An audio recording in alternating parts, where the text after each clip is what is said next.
And we are live. Hello, Michelle. Nice to see you.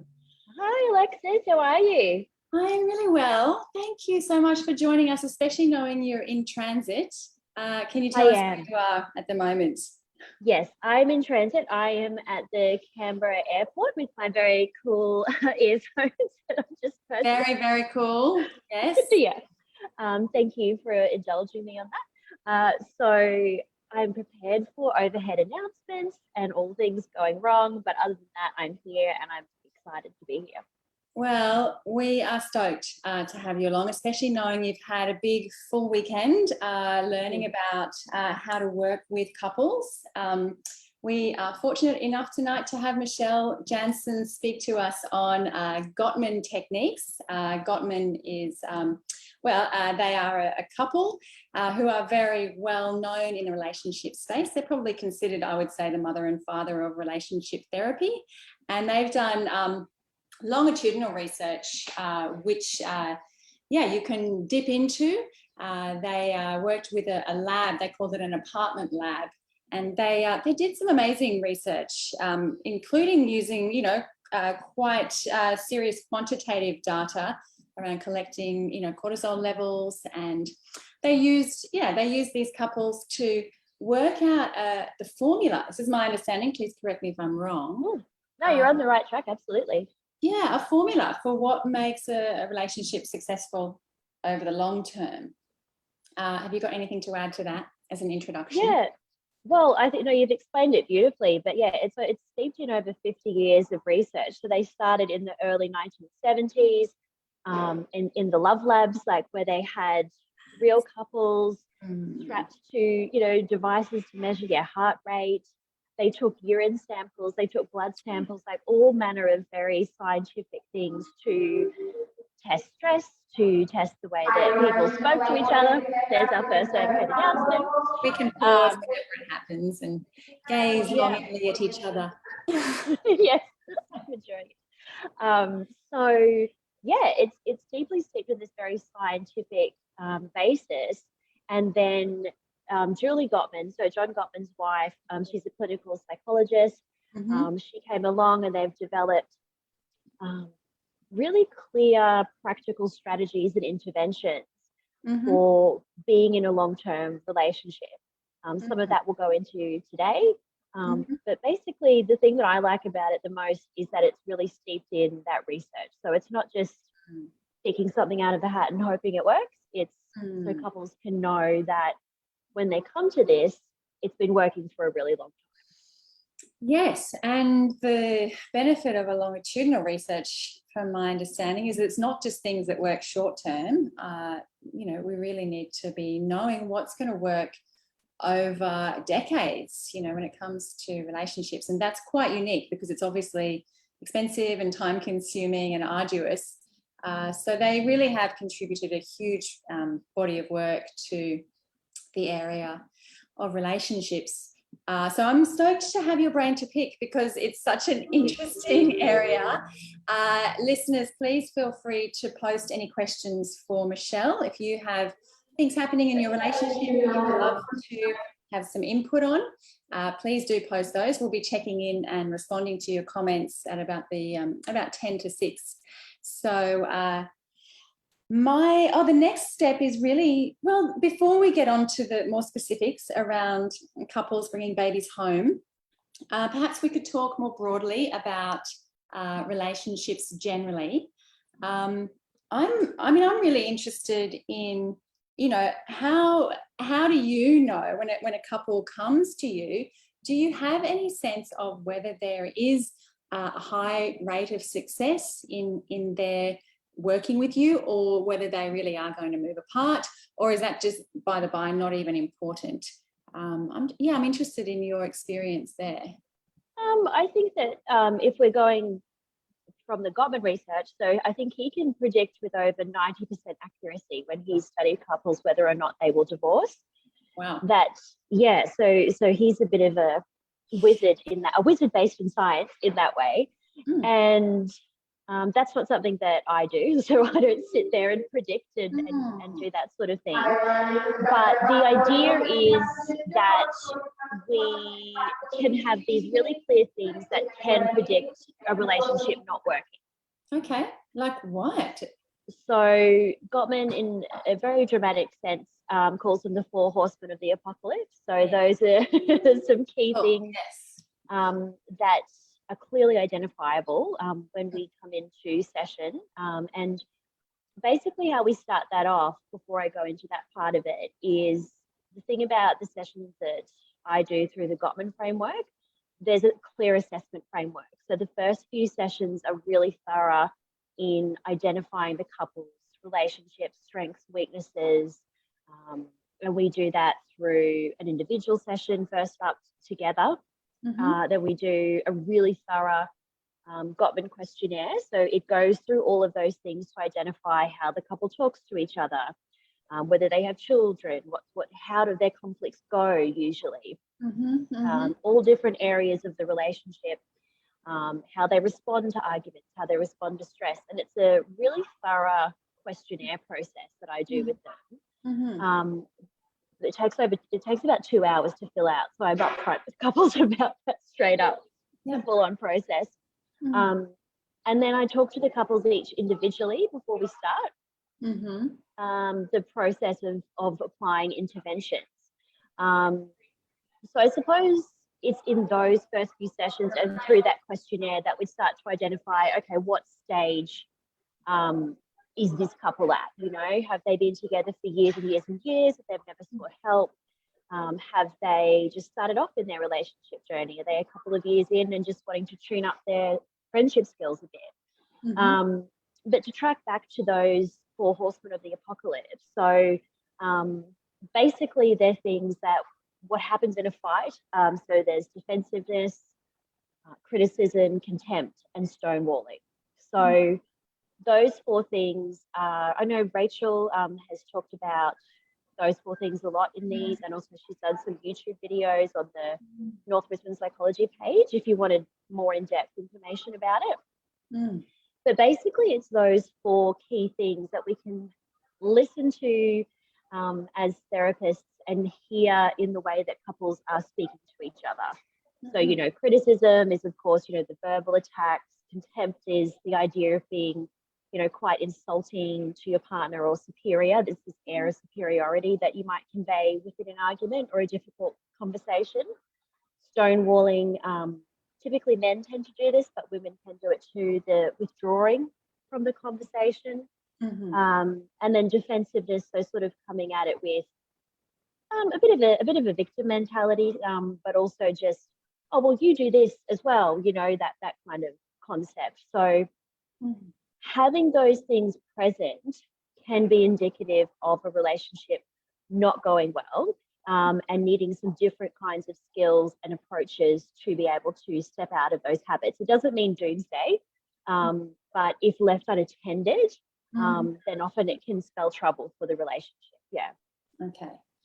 So just to recap, if there's a couple, so if there's a couple that come in here, for example, and that they're starting to recognize for themselves that there's maybe some resentment that's coming out as a bit of criticism, or perhaps they're recognizing some kind of power imbalance, it's kind of coming out as contempt, or defensiveness.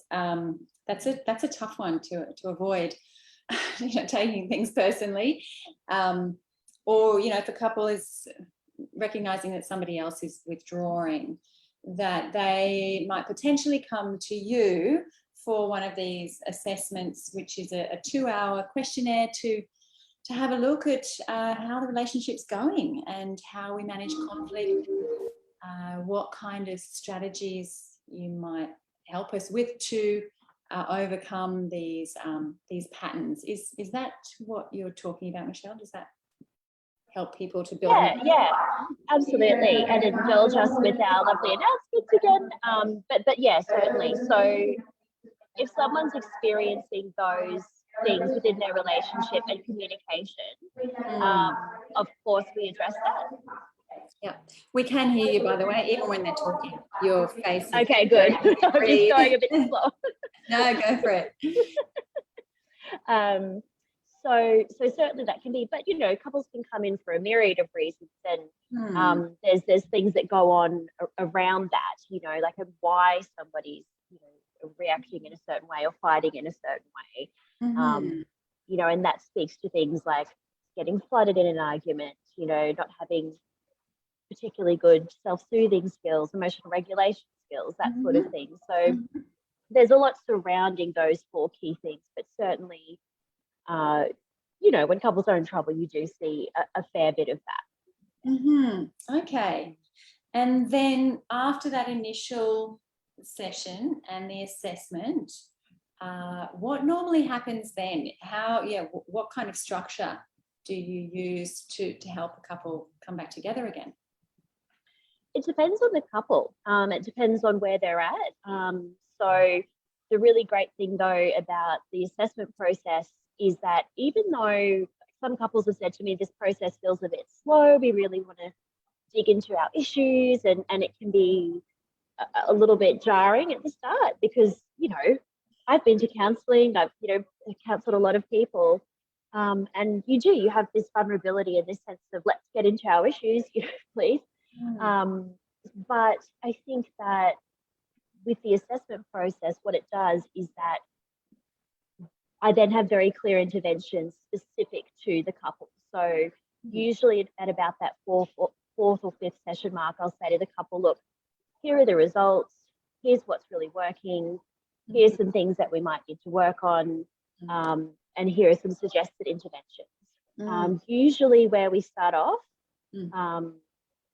is a bit of, it's a bit Gottman, but there's also some needs-based communication or non-violent communication stuff based in there. Yes, please. Yeah.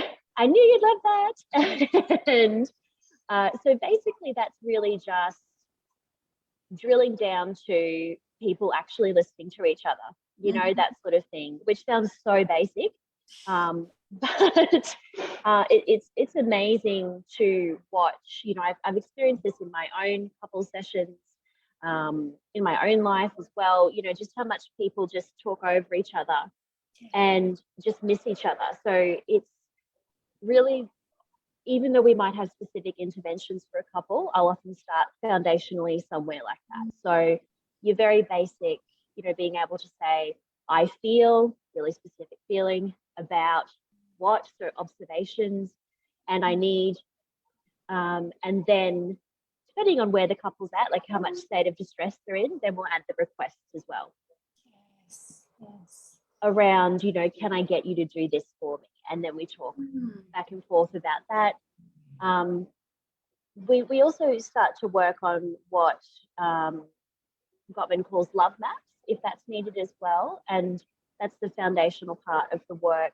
If the couple, like, when you first started dating and you want to ask all these questions to the person and you're getting to know them, and it's really exciting, and all the random silly things that they like and the shows that they watch and all that sort of thing. And then as time goes on and as life goes on, we sometimes forget to do that, but it's all that stuff, all that friendship kind of stuff, that is the lovely, warm, fuzzy basis to be able to build these other skills. So if needed, we start there, or I might chuck that in at the end of a session. We might do a bit of, just getting back to basics. What do you appreciate about the other person? And then from there, we dig deeper into often conflict resolution. Yeah. Wow. And how long do you normally work with a couple for if they've got that kind of stuff going on? That sounds incredibly comprehensive. Yeah, I think it depends, I think it depends on the reality of getting in for a session, when can you physically come in, or we do telehealth as well, but, when can you make the time for it? Because that's just a reality for a lot of couples, a lot of parents. I would say probably about 10 sessions usually for behavioural change, but at the same time, I don't want to put a number on it because everyone's different. Yeah, that gives and us an then idea. Yeah. I mean, if it's mm, 4 to 5 to even get the results back for the assessment, and then if you're working on building that culture of appreciation and the love map, coming back to, yeah, understanding your partner, and then even some conflict management skills. Yeah, I can imagine I would be that length of time. Do you run marathons as well, Michelle?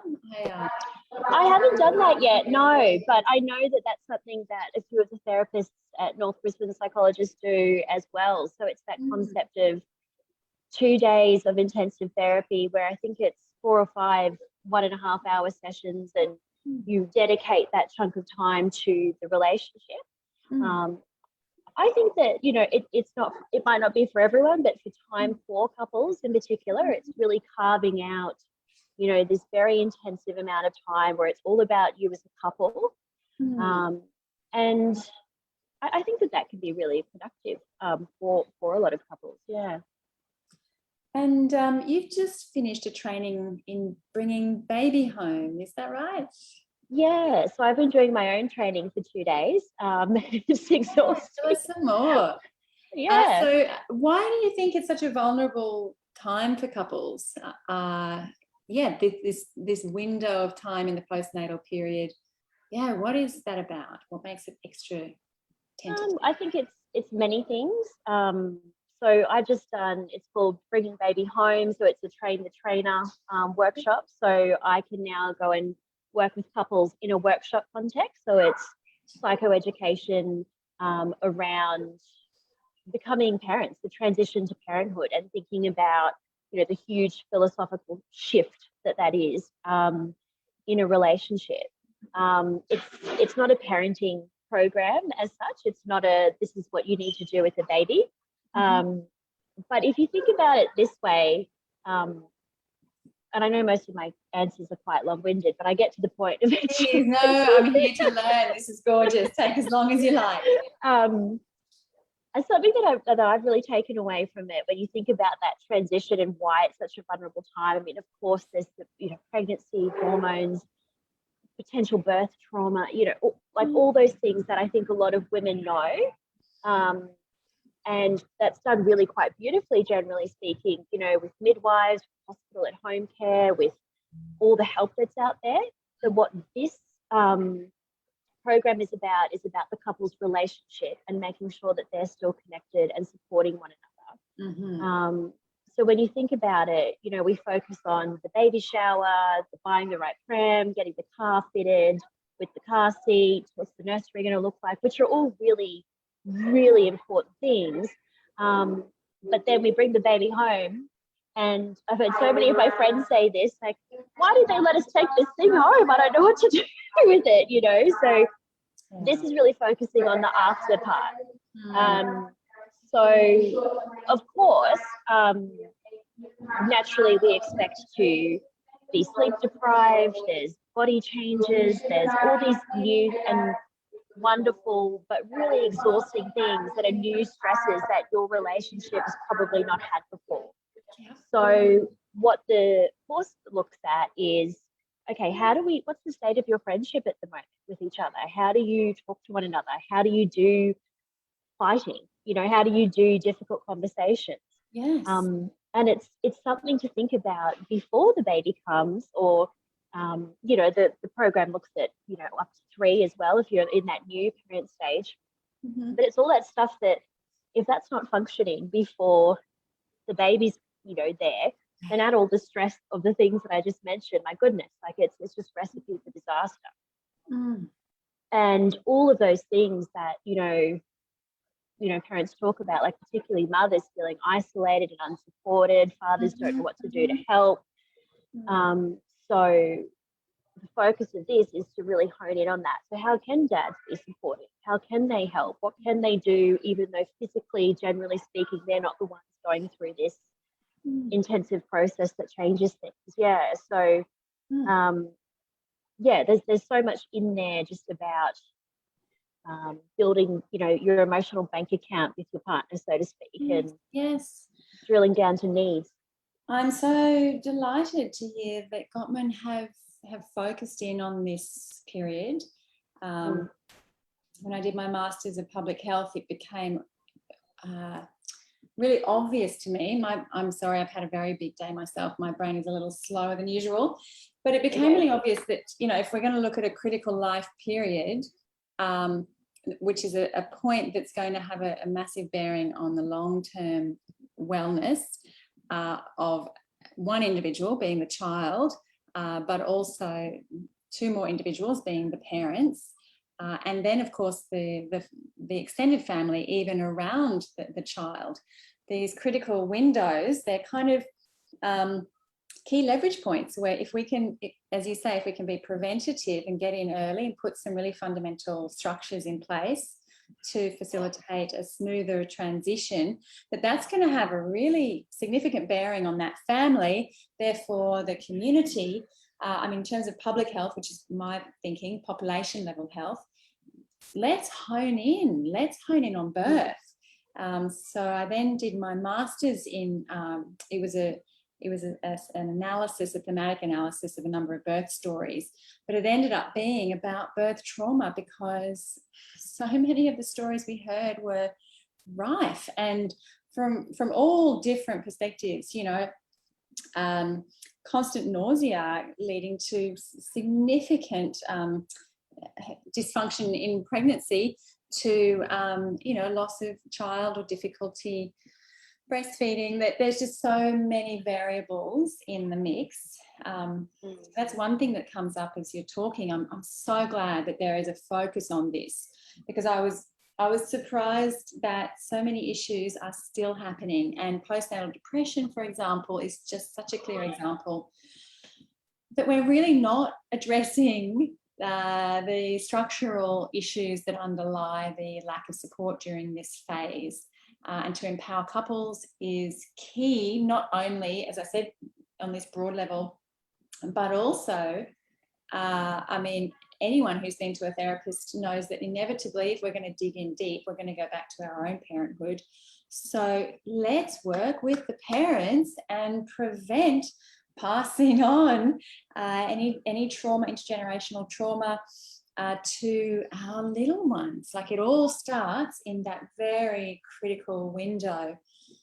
So I'm absolutely, and it's, if I could just if I could just jump in there. I mean, it's something that, and I work with clients on this as well, but particularly why I'm so passionate about this workshop is that often we go on autopilot, right? So even if we can cognitively kind of identify, hey, you know, my parents did things this way, I'm not going to do it that way, we still have some things that exist and live within us in our emotional system that we just do, you know. And even some of our rigid ideas, you know, if we're talking in a heterosexual relationship about, you know, mother roles, father roles, this is what happens, this is what doesn't happen. And what this workshop does is actually deliberately unpack all of that stuff, so you can go, this is what I'd really like as a parent, you know, this is what I'd really like as a parent, and coming to those shared agreements, you know, to use the Gottman language, you know, creating shared meaning about how you want to parent. Because, you know, I know even anecdotally in my own life with friends, you know, you just assume, oh, well, mum will do this or dad does this, and then it's just this conflict that arises just because you didn't talk about it. So once again, it's this really beautiful preventative, you know, let's have a bit of a look back at, you know, the workshop isn't therapy, but it is education, but it is still going back to a bit of, okay, what are my triggers here? You know, how was I brought up? What do people say? What are some common, you know, helpful things that people say about parenthood? What are some unhelpful things that people say about parenthood? And making those conversations really explicit. And you're right, it leads to better health outcomes. Like this workshop, again, very well researched. They started doing it in 1999, and it's developed to what it is today. But it's just this idea that, we're actually learning how to connect with our partners in a really stressful, difficult time. And we acknowledge that, but we're choosing to connect. Yeah. And the motivation is often very high during this period. You know, we're all so motivated to be amazing parents. And yet, like you say, we're so often gazing at the child that we don't even look at our partner. Yeah, I've certainly heard in my clinical space a lot of issues starting around that period of time.